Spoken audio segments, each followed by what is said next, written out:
चलो, तब पिछला जो क्लास था तुम लोग का, ठीक है ना, हम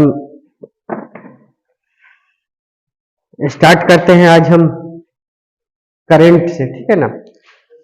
करंट एक्चुअल में है क्या चीज, ठीक है। तो हम लोग पहले इमेजिनेशन एक यहाँ पे ओम्स लॉ को समझने से पहले और करंट को समझने से पहले, ठीक है ना, करंट, ठीक है, कहते हैं ना कि हम लोग कि व्हाट इज करंट। करंट क्या है?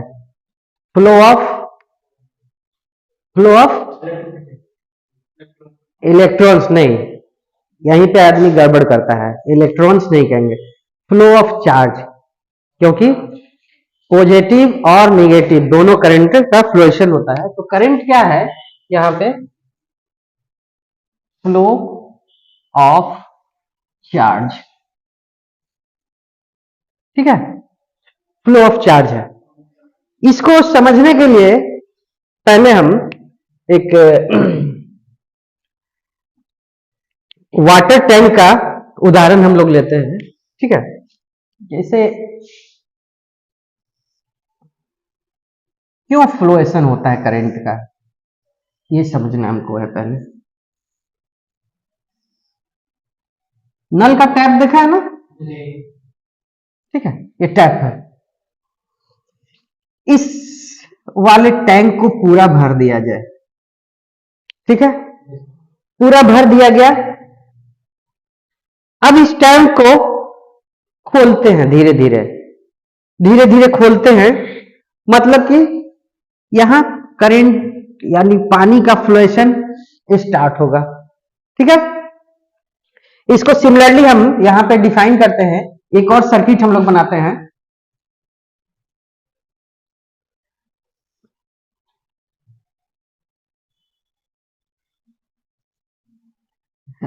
करंट मीटर लगाते हैं सीरीज में, क्योंकि हम लोग प्रैक्टिकल जब कराएंगे तब हम लोग देखेंगे। यहां पे एक वोल्ट मीटर लगाते हैं, जो अप्लाइड सोर्स है उसके लिए भी, ठीक है। और यहां पे भी एक वोल्ट मीटर लगाते हैं रेजिस्टेंस के अक्रॉस, जो कि पैरेलल में है। तो यहां पे एक बात नोट करने का चीज है, करंट जो है या करंट मीटर का बात कर रहे हैं, करंट मीटर किस चीज को मेजर करता है? करंट को मेजर करता है। और ये हमेशा क्या होगा? लोड के सीरीज में होगा यूज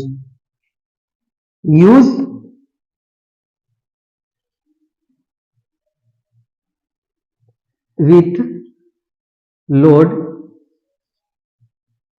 इन सीरीज। सीरीज में मतलब कि ये देखो, यहां पे कट करके, तार को कट करके और यहां पे हम लोग लगाए। और वोल्टेज को मेजर करने के लिए या तो लोड के पैरेलल में या सप्लाई के पैरेलल में। ये क्या हो गया? 1 पॉइंट वोल्ट करंट मीटर को यूज कैसे करेंगे ये। उसके बाद क्या है? Second number, use of volt meter, ठीक है ना, वोल्ट मीटर, ठीक है ना। यहां पे लिखना भूल गए, यूज ऑफ करंट मीटर, यहां पे वोल्ट मीटर यूज कैसे करेंगे इसका यूज। तो हम लोग क्या करते हैं?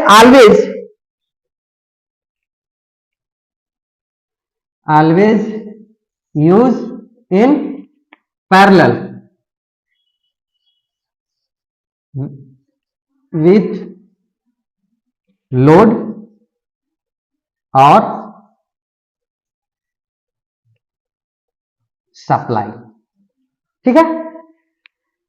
अब इसी का हम लोग सिमिलरली यहां पे जैसे हम ये टैप, नल का टैप लगाए हैं, यहां पे भी एक वेरिएबल रेजिस्टेंस हम लोग ये लगाते हैं, ठीक है।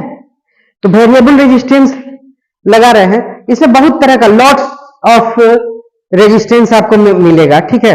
तो जैसे हम एक यहां पे ये दिखा रहे हैं तुम लोग को, ये रिहोस्टेट ये है, ठीक है ना। तो रिहोस्टेट इसमें भी 3 पॉइंट है, इसके द्वारा भी हम लोग इसको मोस्टली आपको लैब में इसका यूज होता है। ये है और ये देखो ये भी है, बिग साइज का है, ये लगभग 300 ओम का है, ठीक है, 300 ओम, दैट इज कॉल्ड रिहोस्टेट या रेजिस्टेंस, ठीक है ना इसको। तो यहां पे हम क्या है कि वेरिएबल के लिए ये जो सैम्बल है वेरिएबल रेजिस्टेंस का सैम्बल है, ठीक है, ये सैम्बल है क्या, वेरिएबल रेजिस्टेंस का, ठीक है। तो वेरिएबल रेजिस्टेंस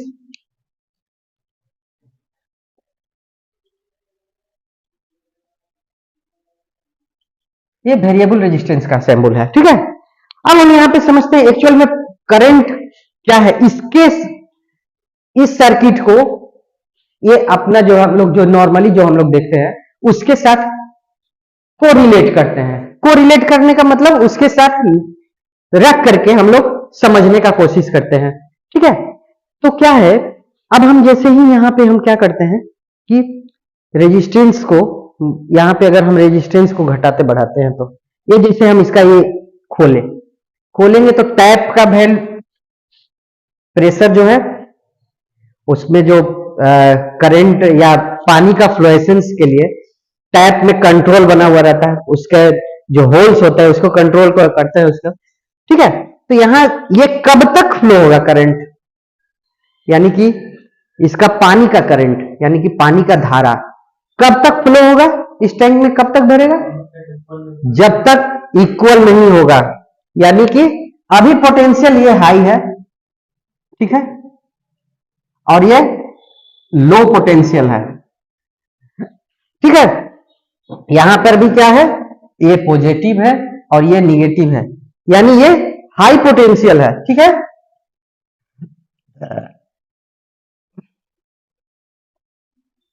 हाई पोटेंशियल और ये लो पोटेंशियल,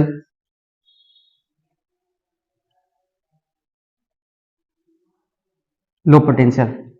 कहने का मतलब है कि करंट तब तक फ्लो नहीं होगा जब तक आपका डिफरेंस नहीं मिलेगा, किसका, वोल्टेज का डिफरेंस।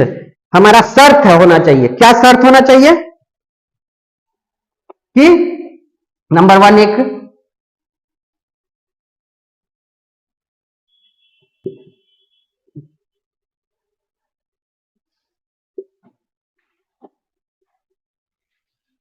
बिटवीन पोटेंशियल,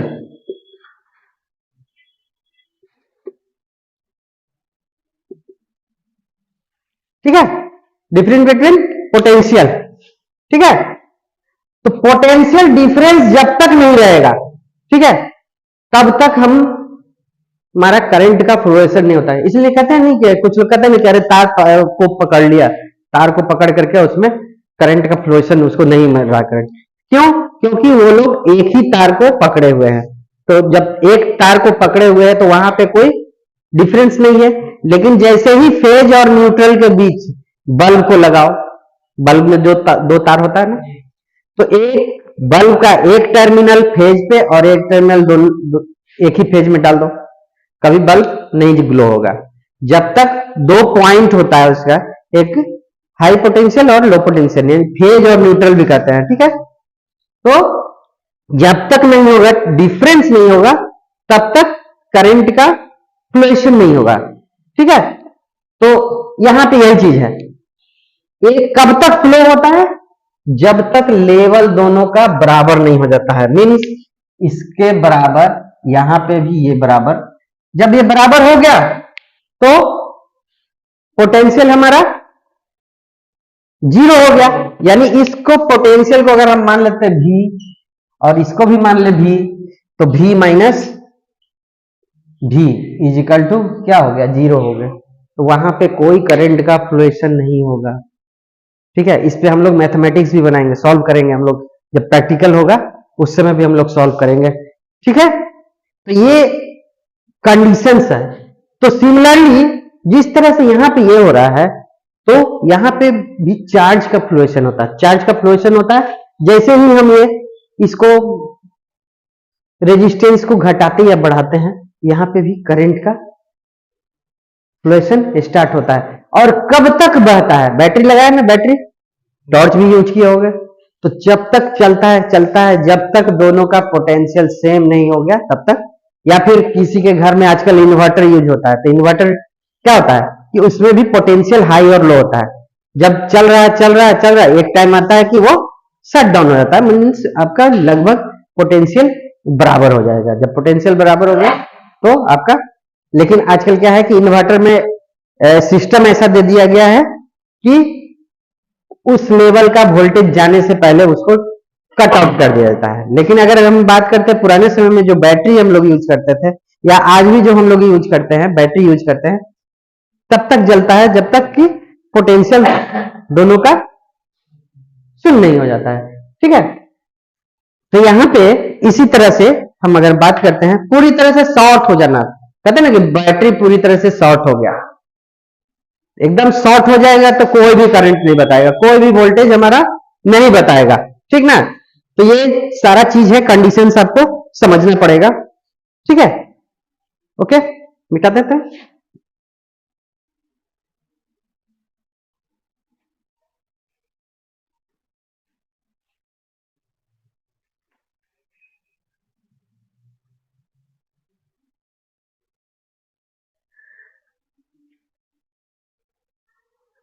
अब हम बात करते हैं कि करंट भी हमारा, कहते हैं कि मोस्टली पहले परिभाषा दिया जाता था कि flow of electron is called current, यानी कि इलेक्ट्रॉन का प्रवाह को करंट कहते हैं। लेकिन ऐसा नहीं है, वो बहुत सारा रदरफोर्ड थ्योरी आया, डाल्टन का थ्योरी आया, ये सारे साइंटिस्ट सब हुए जो उन्होंने बहुत सारा थ्योरी दिया, जिसके कारण वहां पे हम लोग को रियलाइज हुआ कि नहीं, ये करंट जो है हमारा वो किसके कारण, केवल इलेक्ट्रॉन के कारण ही नहीं, होल्स के कारण भी फ्लैशन होता है। ठीक है, तो इसके बारे में तो हम लोग बात करेंगे, जो क्लास होगा सेमीकंडक्टर जब थ्योरी हम लोग पढ़ेंगे तो उसमें पूरी तरह से आप लोग का क्लियर हो जाएगा। उससे पहले हम लोग बात करते हैं कि ओम्स लॉ के बारे में हम लोग बात करेंगे कि ओम्स लॉ है क्या चीज। ठीक है, बेसिकली हम लोग को पढ़ना है क्या, ओम्स लॉ। इसको मिटा देते हैं।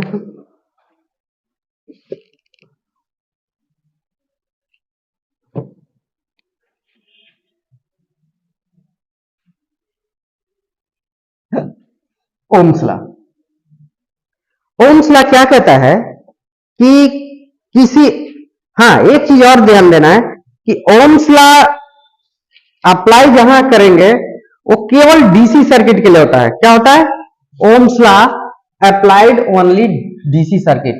यहां पे नोट कर लो, नोट, ओम्स लॉ अप्लाई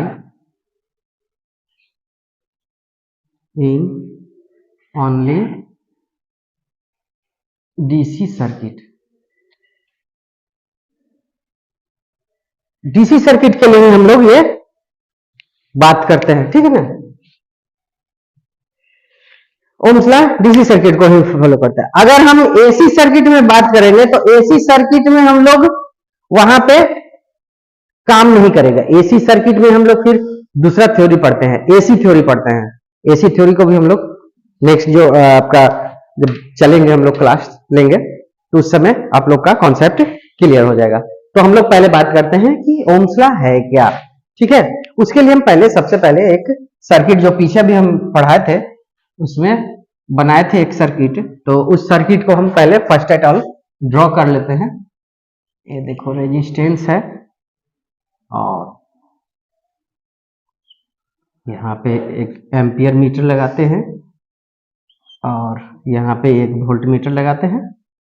ठीक है, इसका प्रैक्टिकल का जब करेंगे तो पूरी तरह से हम लोग को इस पे क्लियर हो जाएगा। ठीक है, यहाँ भी वोल्ट मीटर है। ठीक है, और ये जो हमारा सप्लाई है पॉजिटिव और नेगेटिव, और यहाँ पे जब सप्लाई डीसी का अध्ययन करेंगे, डीसी ओम्स लॉ का, ठीक है, तो यहाँ पे जो सप्लाई होगा हम वेरिएबल सप्लाई रखेंगे। वेरिएबल सप्लाई को इस तरह से डिनोट करते हैं, मीन्स ये देखो, ये जो हुआ आपका, ये पॉजिटिव है और ये निगेटिव है। यहाँ पे ये वेरिएबल का सिंबल है, मीन्स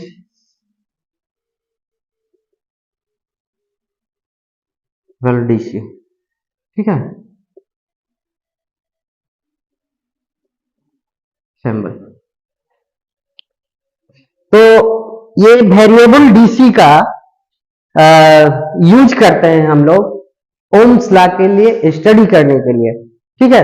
तो पहले हम लोग तो स्टडी कर लेते हैं कि ओम्स लॉ है क्या, उसका थ्योरी को समझ लेते हैं। एक्चुअल में एक ओम्स साइंटिस्ट हुए हैं जो कि करंट से रिलेटेड, ये आपका देखो एक्चुअल में क्या है ना कि ये बेसिक फंडामेंटल्स है। ओम्स लॉ को समझना जरूरी है। ओम्स लॉ के बाद है बहुत सा थ्योरी है, स्टार डेल्टा है, किरचॉफ्स लॉ है, सीरीज है, पैरेलल है, करंट डिवीजन लॉ है, वोल्टेज डिवाइडर लॉ है। ये सारे चीज को हम लोग पढ़ेंगे, ठीक है। लेकिन पहले हमको ओम्स लॉ को स्टार्ट करते हैं और इस पे हम लोग बहुत सारा मैथमेटिक्स को भी सॉल्व करेंगे, ठीक है, जो कि तुम लोग का कंपटीशन में भी बहुत ज्यादा सहयोग करेगा। कैसे सर्किट को सॉल्व करते हैं वो आने वाले क्लास में हम लोग बताएंगे, स्टडी करेंगे, ठीक है। तो पहले हम बात करते हैं कि हिंदी में पहले लिख देते हैं, ठीक है, ताकि सब कुछ समझ जाए। किसी डीसी परिपथ में, डीसी परिपथ, ये देखो डीसी सर्किट है, इसमें कोई ऐसी सर्किट सिंबल का यूज नहीं हुआ। परिपथ में बहने वाला करंट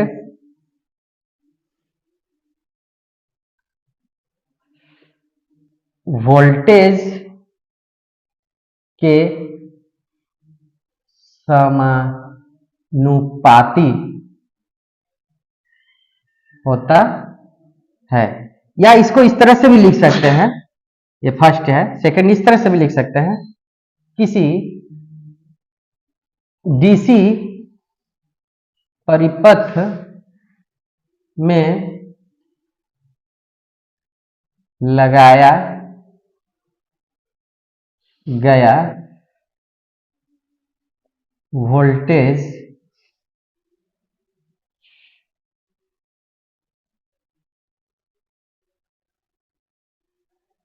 करंट के समानुपाती होता है, जहां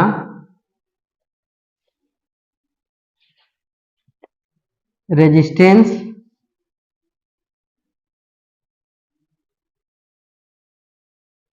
कांस्टेंट होता है। या अगर इसको इंग्लिश में लिखना चाहो तो ये लिख सकते हैं,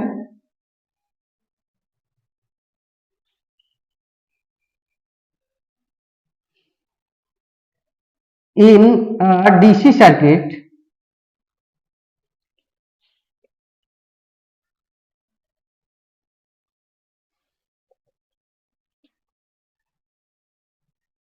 the voltage is proportional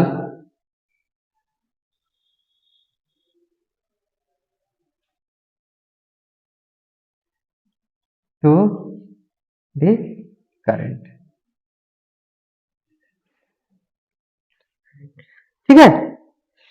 means इसका हम ये देख लेते हैं मैथमेटिकल, तो V समानुपाती I, ठीक है, और कहते हैं कि V is equal to I into R, where R is physical constant, ठीक है ना, कांस्टेंट है, R इज कांस्टेंट है। तो R कांस्टेंट है, मीन्स इसका जब हम लोग बनाएंगे ग्राफ, जब अध्ययन करेंगे तो ग्राफ इस तरह से आएगा। ये आपका वोल्टेज इस में दिखाते हैं और करंट यहां दिखाते हैं, तो ये जो R दिखेगा यहाँ पे अलग अलग वोल्टेज पे, ठीक है, R कांस्टेंट दिखेगा। यहाँ पे हम वैल्यू वेरी करके देखेंगे। तो हम लोग मोस्टली जो देखना सबसे ज्यादा यहाँ पे प्रॉब्लम क्या होता है लड़का लोग को कि ये ऐसी ग्राफ तो खींच दिया उन्होंने, लेकिन ऐसा कैसे आया ये कॉन्सेप्ट हमारा क्लियर नहीं हो पाता है। केवल एक अलग अलग वोल्टेज पे डाटा लेते हैं और हम लोग देखेंगे तो अलग अलग वोल्टेज पे डाटा यहाँ पे हम लोग वेरी करते हैं, लेकिन यहाँ पे जब भी हम देखेंगे कि दोनों का जो वैल्यू है वो हमारा फिक्स होगा। तो किस फॉर्मूले से? इस ओम्स लॉ के फॉर्मूले से। तो जब ओम्स लॉ के फॉर्मूले से जब अलग अलग वोल्टेज पे हम लोग डिफरेंट डाटा लेंगे, आई ये यहाँ से आई आया और ये वोल्टेज है, तो यहाँ पे ये जो डॉट मिलेगा, फिर यहाँ से ये यहाँ पे भी करंट अलग वोल्टेज पे, यहाँ पे ये डाटा मिलेगा, फिर आगे मान लें कि कुछ और वोल्टेज बढ़ा है, ठीक है, तो करंट भी उसी हिसाब से बढ़ेगा। तो ये जो है ये लाइन जो हमारा ये डॉट लाइन हम जब मिलाएंगे तो ये क्या होगा कि ओम्स लॉ को डिफाइन करेगा। तो इस ओम्स लॉ को डिफाइन जब करेंगे हम लोग क्या है नेक्स्ट जो अभी क्लास लेंगे हम लोग, ठीक है, तो उसमें डिफाइन करेंगे कि कैसे करंट का फ्लोएशन होता है। प्रैक्टिकली हम लोग को देखना है। आईटीआई में सबसे ज्यादा जरूरी होता है और इंजीनियरिंग में, आईटीआई का ही बात हम नहीं कर रहे हैं, इंजीनियरिंग में ही, ठीक है। आईटीआई को छोटा इंजीनियरिंग का ब्रांच समझ लो, उससे बड़ा डिप्लोमा इंजीनियरिंग हो गया, उससे बीटेक हो गया, एमटेक हो गया, उसका सिमिलरली आगे हम लोग बढ़ते जाएंगे। तो क्या है कि जब तक आपका प्रैक्टिकल के साथ हम लोग कोरिलेट नहीं करेंगे तो पढ़ना बेकार है, कुछ नहीं आएगा, ठीक है। तो इसको हम आज इतना ही पे रखते हैं, ठीक है। जो नेक्स्ट जो आपका क्लास हम लोग लेंगे, ठीक है, प्रैक्टिकल के साथ हम लोग ओम्स लॉ को देखेंगे और आपको हम प्रूफ करके दिखाएंगे इसको कि ये जो लाइन है ये हम लोग देखेंगे आंखों से और प्रैक्टिकल के साथ आप लोग भी करोगे पूरा, तभी आपका कॉन्सेप्ट क्लियर होगा। तो पढ़ने का यही तरीका है, ठीक है, ओके।